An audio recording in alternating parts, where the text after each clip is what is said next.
గ్రామీణ పేదలకు కొంగు బంగారంలో ఉన్న మహాత్మా గాంధీ జాతీయ గ్రామీణ ఉపాధి హామీ పథకం మనుగడపై సిపిఎం జిల్లా కార్యదర్శి కొల్లి గంగునాయుడు తీవ్ర ఆందోళన వ్యక్తం చేశారు.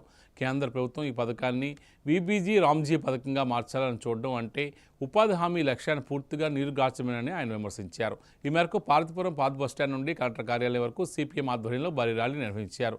అనంతరం కలెక్టరేట్ వద్ద జరిగిన ధర్నాలో గంగునాయుడు మాట్లాడుతూ ఉపాధి హామీ చట్టం రద్దు అవుతుందేమోనన్న భయాందోళనలో గ్రామీణ పేదలు ఉన్నారని పేర్కొన్నారు.